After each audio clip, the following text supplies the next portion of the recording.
Vote by Eileen Christelow. It says vote for Smith. And there's our title page. It has a bunch of different signs. Vote for Bill Brown for mayor. Vote for Chris Smith for mayor. There's a bunch of cars going by on the road. Suppose your town is about to choose a new mayor. How will you do it? You'll vote. Elmer, what are we doing here? This is a rally, Sparky. We're asking people to vote for Chris for mayor. There's a whole bunch of people with signs. They all say vote for Chris for mayor. I'm Chris Smith, candidate for mayor. I hope you'll vote for me. Chris Smith is the best. She's my mom. Voting is a way to choose. And little dogs say, those people want to vote for Bill Brown. Vote? The little dog asks, what's that? You can vote for favorite books, movie stars, candy bars, or even puppies. How the Chris Smith family voted for their dog, Elmer. 8 years ago, when I was a puppy at the dog pound, the Smiths came along looking for a puppy. They couldn't decide between me and a poodle, so they voted. I vote for the mutt. No, the poodle. Vote for the poodle, Angela. Mutt. But they could have flipped a coin. Heads the mutt, tails the poodle. Tails for the poodle. That's not fair. Why not? Because 2 people wanted me, only 1 wanted the poodle. Voting was the way to find out what the most people wanted, which was me. Does that mean 1 person didn't like you? Well, you can't please all the people all the time, but I think I've grown on her. So if Chris gets the most votes, she'll be mayor. What does the mayor do? The mayor is leader of the city. Let's go help Chris find some votes. So that was the comic. I read each of the little panels for you. If someone wants to be elected mayor, she needs to convince as many people as possible to vote for her.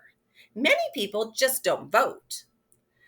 So here they are talking. It says, you have my vote. I'm going to vote for Brown. Growl. You can't vote for Brown.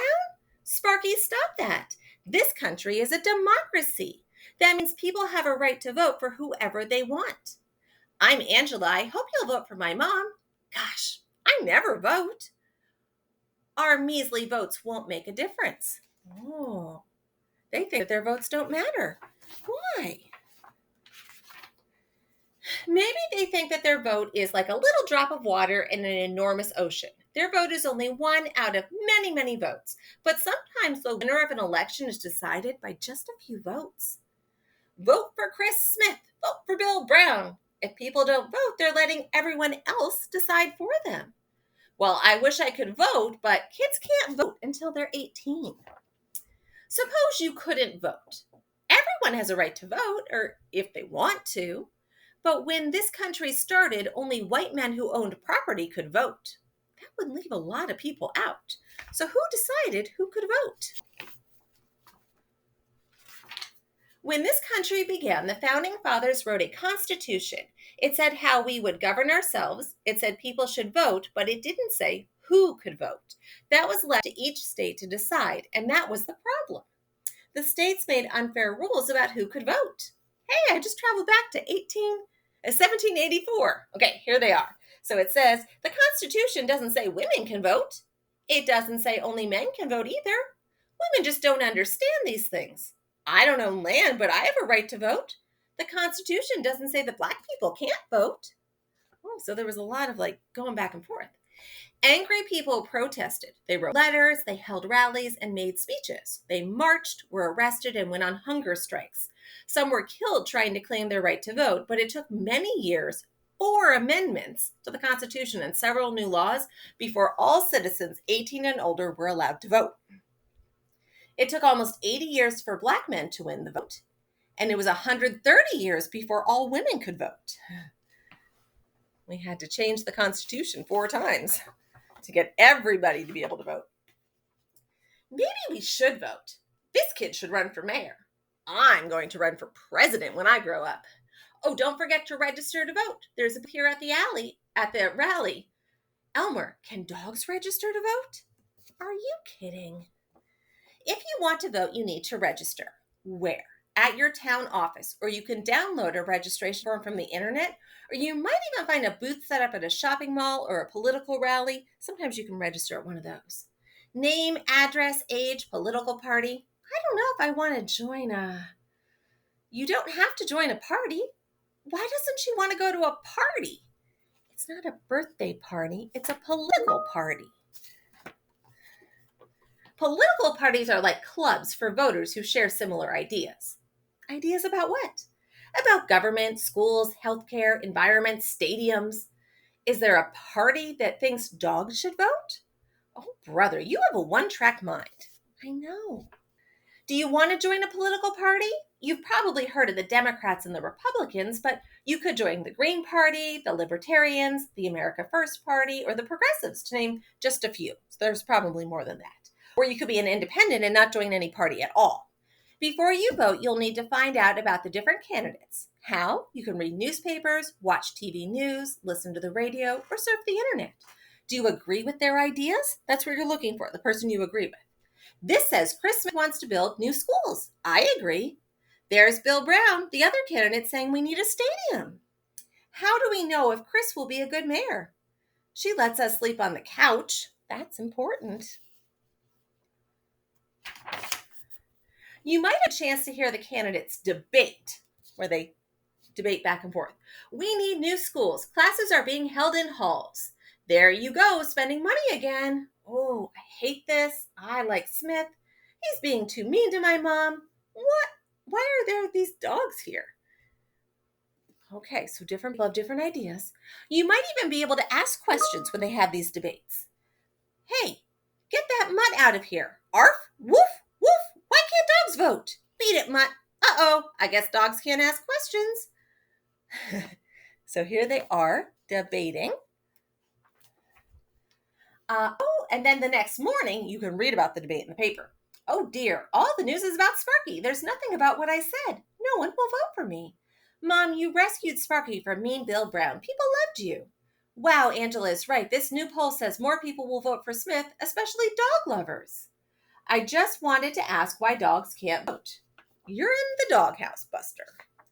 Before an election, everyone tries to guess who will win. Pollsters ask some of the voters whom they're planning to vote for. Then they estimate who will be the winner, but voters can change their minds. Someone just called to ask who I'm voting for, and you said, maybe Brown. What? But Smith is so much better. That pollster should have asked me. So sometimes those polls aren't accurate depending who they talk to, or people change their minds. How can you help your candidate win? You can volunteer to answer phone calls, call voters, address envelopes, or hand out flyers. Campaigns need lots of help, and they need lots of money to pay for the phones, computers, stamps, flyers, and bumper stickers, and most of all, ads and more ads. Where will they find the money? Do you need help? We sure do. We have to mail 14,000 letters by tonight. No, Sparky is not looking for a home. You'll give $100 to the Smith campaign? Thank you. We're hoping you'll vote for Chris Smith. Mom, we put address labels on 1,000 envelopes so far. Only 13,000 more to go. Let's get some ice cream. Bring some back for me. Please vote for Chris Smith, and please donate money. That's what the letters say. You might want to donate a few dollars to your favorite candidate's campaign, or maybe you'll be invited to a fundraiser. Would you like to pay $250 for a fancy hamburger and a chance to meet the candidates? If you donate lots of money, maybe the candidate will listen to you more than to other voters. Is that fair? Does that mean your vote will count more than other voters' votes? There's a lot of disagreement about this. Remind me why I'm paying $250 for a hamburger. Smith's campaign needs money. Brown has a lot more money for ads. 100 people times $250, that will help. Sparky, that's a $250 hamburger. I deserve it. By the last week of the campaign, everyone is tired, but the candidates make more speeches, they shake more hands, and they run more and more ads. Maybe, just maybe, they will convince another few voters to vote for them. Some of these ads can be misleading. So here's an ad. It says, Chris Smith wants to spend your money. See, we keep hearing Smith wants to spend all our money. That worries me. That's an ad for Brown. He's trying to worry us. Save your money, vote for Bill Brown. Honest, reliable, and nice guy. Honest? That ad isn't honest. Brown makes sense to me. Bill Brown's ads are lies, Mom. Well, not exactly. I do want to spend money on schools. He just doesn't mention that he wants to spend more money on a stadium. I don't get it. Whose money do they want to spend? Everyone pays taxes to help pay for what the town needs, like roads, police, fire departments, schools, and stadiums. So it's everybody's money that's getting spent. Finally, it's election day. I'm worried there's a lot of signs for Brown. It's going to be a close election. Most voters are assigned a particular place to vote: a school, a library, a church basement, wherever there is space for voting booths. What if you're away on voting day? You can get an absentee ballot in advance. Some places let people vote by mail or on the internet. A few places set up voting machines early, but however you vote, you just get one vote. You can't go back and vote again. So you go and you vote wherever you are able to. In most places, people use voting machines. Many cities and towns are replacing old machines with new electronic ones, but in very small towns, voters still mark paper ballots with a pencil. However you do it, you'll vote in a private booth and no one can see how you vote. When the voting ends, the counting begins. Who will win? Stay close to your TV and radio to find out. Usually a few hours after the polls close, the winner is announced. But wait. Now this says, "Congratulations, Madam Mayor." And the winner is my mom. We won. Uh-oh, Brown wants a recount. Uh-oh, we won, but the other candidate asked for a recount. What if the election is won by only a few votes? The candidate who lost can ask that the votes be counted again. Then it could take a few days or longer to carefully recount the ballots and find out who really won. I won by just 105 votes out of 35,000. That's why Bill Brown asked for a recount. Recount? That's not fair. My mom won. But it is fair. If I lost the election by only 105 votes, I'd ask for a recount too. Brown wants to recount all the ballots that were mailed. He wants to be sure all the new voting machines were working correctly.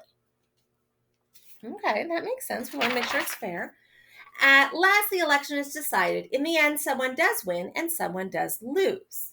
The votes have been recounted. Bill Brown was correct. Mistakes were made. Smith actually has 203 votes more than Brown.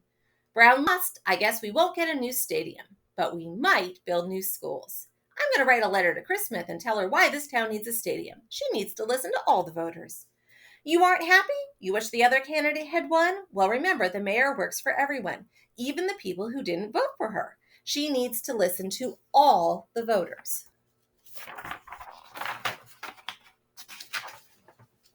After she is sworn in, the new mayor will have a few years to do her job. She won't please all the people all the time, but if she does a good job, maybe voters will elect her again.